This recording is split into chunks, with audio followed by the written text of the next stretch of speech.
जपानमध्ये सुरू असलेल्या वर्ल्ड एक्सपो 2025 मध्ये आज महाराष्ट्र पॅव्हेलियनचं उद्घाटन झालं। आकर्षण होतं संपूर्ण जपानवासियांसाठी अस्सल मराठमोळ्या पद्धतीने, त्यासोबतच शिवाजी महाराजांच्या रूपात ज्या पद्धतीने याचं उद्घाटन करण्यात आलं हे सगळ्यांसाठी आकर्षण होतं।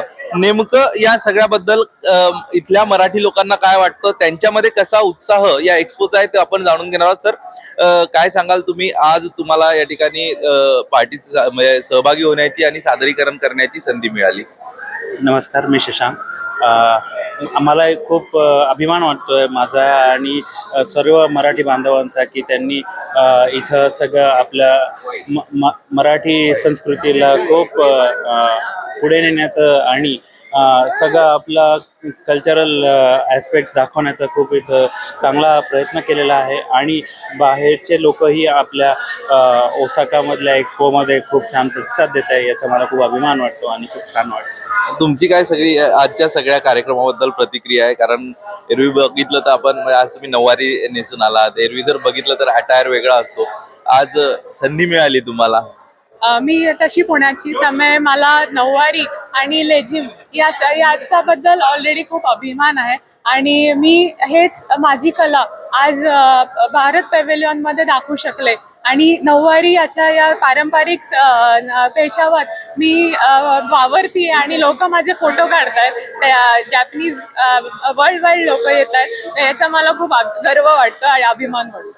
छत्रपती शिवाजी महाराजांच्या भूमिकेत देखील या ठिकाणी राहणाऱ्या स्थानिक मराठी व्यक्तीने एंट्री केली आणि खरं तर राज्याचे उद्योग मंत्री उदय सामंत यांच्यासोबत ते होते आणि त्यांच्या हस्ते देखील आज या पॅव्हेलियनचं उद्घाटन झालं।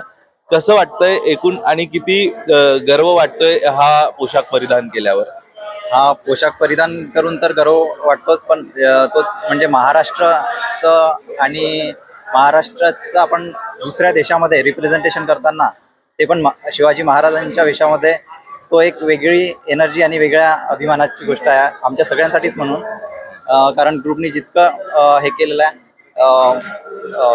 म्हणजे चिकाटीने काम केलेलं, त्या 2 वीकमध्ये आम्ही भरपूर काही केलं आणि त्याच्यानंतर रिस्पॉन्स जो आहे तो व्हिजिटर्सचा पण बघून आम्हाला कळलं की आम्ही म्हणजे कुठेच कमी नाही पडलो आहे।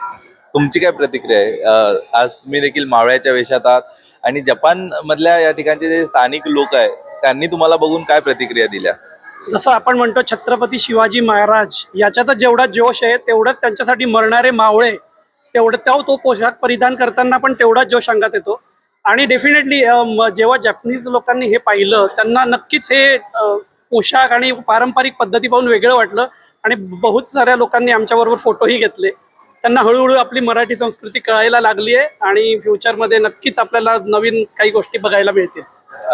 आपण जर बघितलं तर जगातल्या अनेक देशांमध्ये आता मराठी संस्कृती पसरत चाललेली आहे, पण जपानमध्ये तुलनेने कमी आहे। काय सांगाल आणि येत्या काळात काय अपेक्षा करता तुम्ही? जपानमध्ये आतापर्यंत कसं होतं की हे लोक फक्त भारतीय लोकांना म्हणजे रेस्टॉरंटवाले किंवा असे बघायचे किंवा त्याच्यानंतर मग स्कोप चेंज झाला IT, पण त्यांना हे माहित नव्हतं की मराठी पण एक भाषा आहे किंवा काही स्पेसिफिक जणांना महाराष्ट्राबद्दल एवढी जास्त माहिती नव्हती। दिल्ली, केरळ, तामिळनाडू याच्याविषयी माहिती होती, तर आता त्यांना हळूहळू जागृती आणि आपण पॅव्हेलियन जो लावलेला आहे त्या पॅव्हेलियनच्या दृष्टिकोनातून त्यांना एक महाराष्ट्राचा नवा चेहरा बघायला मिळेल किंवा महाराष्ट्र काय आहे हे बघायला मिळेल, त्याच्यामुळे हळूहळू वाढेल, पण अजून तरी त्यांना इतकं जास्त महाराष्ट्राबद्दल माहिती नाही। तर आपण बघतोय खरं तर हा इंडस्ट्री एक्सपो आहे, मात्र इंडस्ट्री एक्सपोच्या माध्यमातून भारतीय कला, भारतीय संस्कृती हे देखील दाखवण्याचा प्रयत्न या पॅव्हेलियनच्या उद्घाटनादरम्यान करण्यात आला आणि जे या ठिकाणच्या स्थानिक जपानवासियांसाठी एक आकर्षणाचं केंद्रबिंदू ठरलंय। अक्षय कुडकेलवार, NDTV मराठी, जपान।